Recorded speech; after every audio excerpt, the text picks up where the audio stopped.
ভারত পাকিস্তান পাল্টাপাল্টি উস্কানিমূলক আচরণে এমন পরিণতির আশঙ্কাই ছিল জনমনে। এবার গুঞ্জনকে বাস্তবে রূপ দিয়ে বসল ভারত। এতে শুধু পাকিস্তানেরই ক্ষয়ক্ষতি আর প্রাণহানি হয়নি, পাল্টা হামলায় আক্রান্ত হয়েছে ভারতও।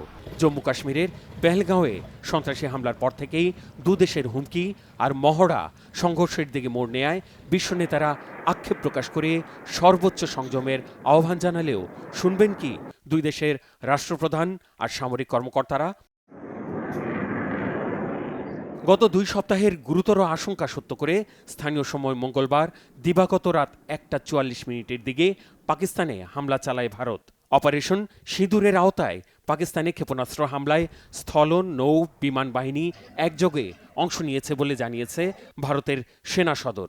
ভারতের পক্ষ থেকে দাবি করা হয়েছে, বেসামরিক মানুষের ক্ষয়ক্ষতি আমলে নিয়ে হামলার লক্ষ্যবস্তু ছিল মূলত তেহরিকি তালেবান পাকিস্তান সহ জঙ্গি ও সন্ত্রাসীদের ঘাঁটি।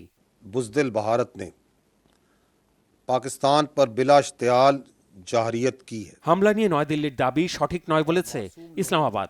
পাকিস্তানের পাঞ্জাবে জারি হয়েছে জরুরি অবস্থা। পাল্টা হামলায় ভারতের অন্তত 5টি যুদ্ধবিমান ভূপাতিত করার দাবি করেছে পাকিস্তানের সেনা সদর। বলা হয়েছে, ভারতের 3টি রাফাল, একটি সুখোই 30 আর একটি মিগ-29 ভূপাতিত করা হয়েছে। হামলা হয়েছে ভারতের একটি ব্রিগেড সদর দপ্তর আর নিয়ন্ত্রণ রেখার নিরাপত্তা চৌকিতে। সেনা সদরের দাবি, ভারত জঙ্গি অবস্থানে হামলার কথা বললেও ক্ষতিগ্রস্ত হয়েছে একাধিক মসজিদ সহ বেসামরিক স্থাপনা। আজাদ কাশ্মীরের মুজাফফরাবাদ ও পাঞ্জাবের কোটলি, ভাওয়ালপুর সহ একাধিক স্থানে হতাহতের মধ্যে নারী ও শিশু রয়েছে। এই হামলাকে কাপুরুষোচিত বলে জাতীয় নিরাপত্তা পরিষদের জরুরি বৈঠক ডেকেছেন পাকিস্তানের প্রধানমন্ত্রী শাহবাজ শরীফ। জনগণকে আশ্বস্ত করে এক্স হ্যান্ডেলে বলেছেন, বিনা উস্কানিতে চালানো ভারতের এই হামলার যথাযথ জবাব দেয়া হচ্ছে।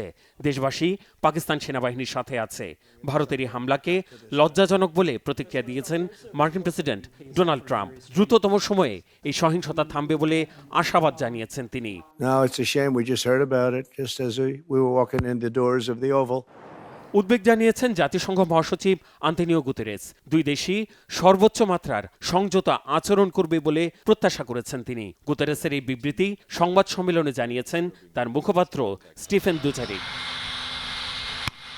পাল্টাপাল্টি হামলার সরাসরি প্রভাব পড়েছে ভারতের আকাশ ব্যবহার করা দেশি বিদেশি বিমান পরিবহন সংস্থাগুলোর উপর। জম্মু, শ্রীনগর, লেহ, যোধপুর, অমৃতসর, ভুজ, জামনগর, চণ্ডীগড় আর রাজকোটে বিমানের ওঠানামা বন্ধ করে ফ্লাইটগুলোকে ঘুরিয়ে দেওয়া হয়েছে। যাত্রী ভোগান্তির জন্য আগেভাগেই নোটিশ দিয়েছে স্পাইসজেট, ইন্ডিগোর মতো একাধিক বিমান পরিবহন সংস্থা।